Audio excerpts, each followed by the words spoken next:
यूनानी स्विमर कर्स्टिन गुकुलोमीफ हिकु आलमी रिकॉर्ड टोड़ण लाइ $1 मिलियन जो बोन्स हासिल कयो, जॾहिं त स्प्रिंटर फ्रेड केरली हिकु कमज़ोर ट्रफरिन मीटर खटियो। जीअं दवा लाइ दोस्ताना तरक्की याफ़्ता गेम्स आर्चर ते लास वेगास में हिकु कैसीनो कार पार्क में हाइपरबोलिक डीब्यू कयो। गिकुलोमीफ जेको 4 ओलंपिक्स में पोडियम ठाहिण में नाकाम थियो, उसर मीटर फ्री स्टाइल में 63 सेकंडनि जो वक़्तु पोस्ट कयो, जेको ऑस्ट्रेलिया जी कीमरू मेकोई तरफ़ां मुनक़िद कयल सरकारी वर्ल्ड रिकॉर्ड खां 3 सेकंड तेज़ आहे। अमरीका परडे॒ही वज़ीर मार्को रोबियो जो चवणु आहे त अमरीका या त ईरान सां मज़बूत मुआहिदो हासिल कंदो या मुल्क खे ॿी तरीक़े सां मुंहुं ॾींदो। सदर डोनाल्ड ट्रंप जी उमेदुनि खे ख़तमु करण खां पोइ चयो आहे त जंग ख़तमु करण जो मुआहिदो वेझो आहे। असां सोचियो त असांखे घणो कुझु न पढ़ंदसि, रोबियो सूमर ते नई धले में चयो।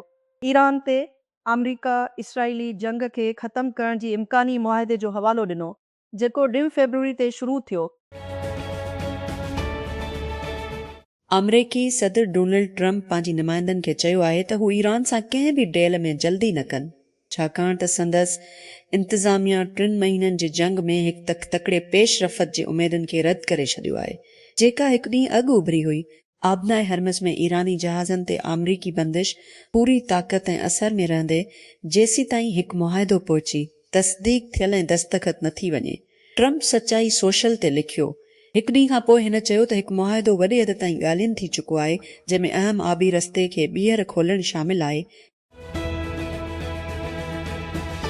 मुज़फ़राबाद ड्रेज़न में अख़्तियारियुनि गैर कानूनी वाल चाकिंग, गैर मजाज बैनर, होर्डिंग्स ऐं अवामी इश्तिहारनि ख़िलाफ़ सख़्त क्रैकडाउन शुरू करे छॾियो आहे, जंहिंमें अवाम जे वधंदड़ शिकायतुनि ऐं शहर जी ख़ूबसूरती लाइ जारी कोशिशुनि जी रद्द अमल में। सरकारी हैंड आउट मूजिबि डिवीज़नल कमिश्नर बदर मनीर मुज़फ़राबाद, नेलम वादी ऐं झलम वादी जी डिप्टी कमिश्नरनि खे हिदायत कई आहे त फ़ौरी तौर ते समूरनि गैर कानूनी पोस्टर, बैनर ऐं वॉल चाकिंग खे अवामी हंधनि तां हटायो वञे।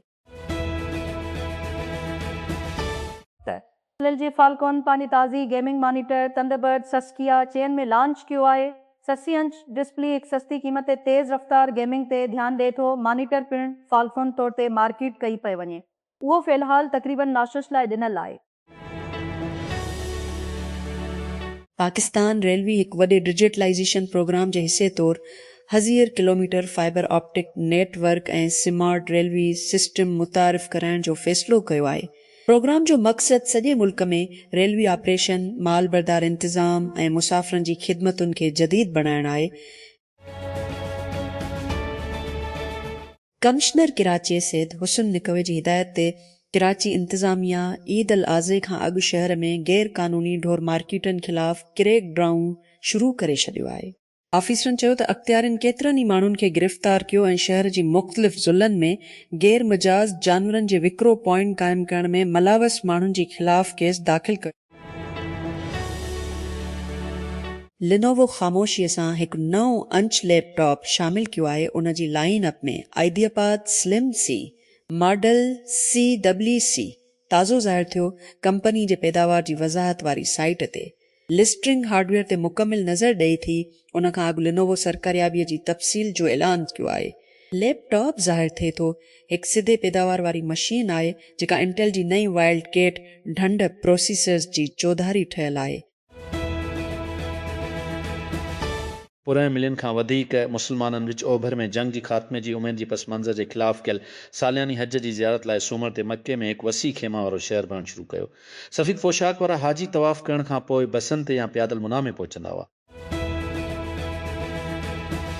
मूंखे ताज़ो ई रूमा रियाज़ सां गॾु वेहण जो मौक़ो मिलियो, जंहिं त्रुत्रेस में मस यूनिवर्स जी मुक़ाबले में पाकिस्तान जी नुमाइंदगी कई हुई ऐं ताज़ो ई बंदेश कांस फिल्म फेस्टिवल में पंहिंजी शुरूआत कई हुई। असांजी गुफ़्तगू दौरान असां बैन अल अक़वामी प्लेटफॉर्मनि ते पाकिस्तान जी नुमाइंदगी करण खां वठी फैशन, सुञाणप, नुमाइश ऐं उनवान खणण जी जज़्बाती वज़न जे बारे में हर शइ बाबति ॻाल्हायो, जेको ॿिन्ही जी तारीफ़ ऐं बहस ॿिन्ही खे जनम ॾेई थो। इन खां पोइ अवाम जे नज़र में हिकु जदीद पाकिस्तानी औरत हुजण जी पेचीदगियुनि हक़ीक़तनि जे बारे में तमामु घणी वाज़े बहस हुई। हिंदुस्तानी नाणे वारे वज़ीर निर्मला सीतारामन सोमर ते मुल्क ते ज़ोर ॾिनो त हू ईंधन, भाण ऐं परॾेही मिटास्टा ते ध्यानु ॾेई ऐं वज़ीर आज़म नरेंद्र मोदी जी परॾेही मिटास्टा खे बचाइण जी दरख़्वास्त खे नार जे बहिरान जे विच में तमामु अहम करार ॾिनो। हिन महीने जी शुरूआति में मोदी हिंदुस्तानियुनि ते ज़ोर भरियो त ईंधन ऐं परॾेही मिटास्टा खे महफ़ूज़ कनि ऐं सोन जी ख़रीदारी खां बचण लाइ ॿियनि सादगी जी क़दमनि जे विच में तवानाईअ जी जेत इक़्तिसादी हेडवंड खे बहितर इंतज़ाम करण लाइ अमरीकी परॾेही वज़ीर मार्को रोबी जो चवणु आहे त अमरीकी ऐं ईरानी ॻाल्हियुनि में मीज़ ते हिकु तमामु मज़बूत शइ जंग ख़तमु करण जो मामिलो सूमर ते पहुची सघे थो। असां अञा ताईं कमु जारी आहियूं, रोबियो हिंदुस्तान जी दौरी दौरान चयो। Pakistan telecommunication authority PTA सख़्त हिफ़ाज़ती जंहिंजो मक़सदु सॼे मुल्क में गैर क़ानूनी सम जारी करण ऐं मोबाइल जी गैर मजाज़ रजिस्ट्रेशन खे रोकणु आहे। नज़रसानी थियल पॉलिसी तहत सम ख़तमु करण जो 10 ॾींहनि खां वधाए इॾा ॾींहं कयो वियो आहे। PTA मूजिबि उहो फ़ैसिलो टेलीकॉम सेक्टरनि ऐं शहरी जी ज़ाती मालूमात जी वधीक हिफ़ाज़त खे यकीनी बणाइण लाइ जारी कोशिशुनि जी हिसे तौरु वरितो वियो आहे। अथॉरिटीअ जो चवणु आहे त का बि नई एक्टिवेट थियल सिम हाणे फ़ाल थियण जी तारीख़ खां 1 साल बाद ख़तमु थी सघे थी।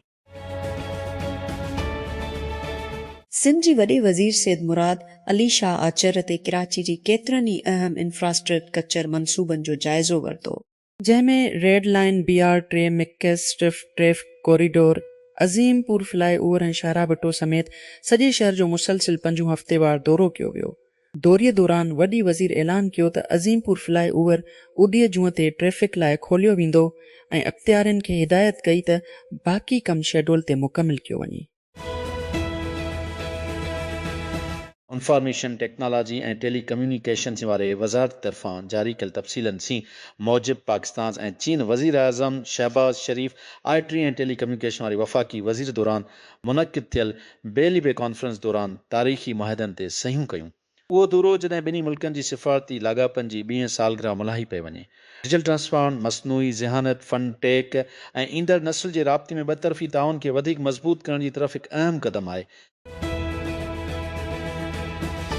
पर सिंध हुकूमत पारां वोमेन मोबिलिटी एसोसिएशन जे हिसे तौरु हैदराबाद में हिकु तक़रीब दौरान शाज़िर मुफ़्त गुलाबी इलेक्ट्रिक स्कूटर वरहाया विया। तक़रीब में इतलात, ट्रांसपोर्ट ऐं मास ट्रांजिट वारी सीनियर वज़ीर शर्जिल इनाम मेमण ख़ासि महिमान तौरु शिरकत कई ऐं चूंडियल मुस्तहिक़नि खे स्कूटर ॾिना। अज़ा केन जी कंबो वंग्स वज़ीर आज़म शहबाज शरीफ़ जो ग्रेट हॉल ऑफ द पीपल में इस्तक़बाल कयो वियो, जिते हिन पंहिंजी चइनी हम मनसुबली केवांग सां मुलाक़ात कई। वज़ीर आज़म शहबाज शरीफ़ चइनि जे सरकारी दौरीअ ते छंछरु ॾींहुं चयन पहुतो हो। हिंगज़ो में दौरीअ खां पोइ काल बेजंग हिकु एराफ जेट बरतानिया जी दिफ़ाई सेक्रेटरीअ सां गॾु बोर्ड ते उन जो सिग्नल जाम थी वियो हो, जीअं हिन हफ़्ते जी शुरूआति में रूसी सरहद जी वेझो परवाज़ कयो। जॉन हेली एस्टोनिया में बरतानवी सपाइन जो दौरो करण खां पोइ ख़मीस ॾींहुं वापसि बरतानिया ॾांहुं सफ़र करे रहियो हो, जॾहिं उहो वाक़ियो थियो। टाइम्स पहिरियों तेल जूं क़ीमतूं तेज़ीअ सां घटिजी वियूं आहिनि ऐं एशियाई स्टॉक मार्केट हिकु मुआहदे जी उमेदनि ते वधी वई आहे, जेका ईरान सां अमरीका इसराइल जंग जो ख़ात्मो आणे सघे थी।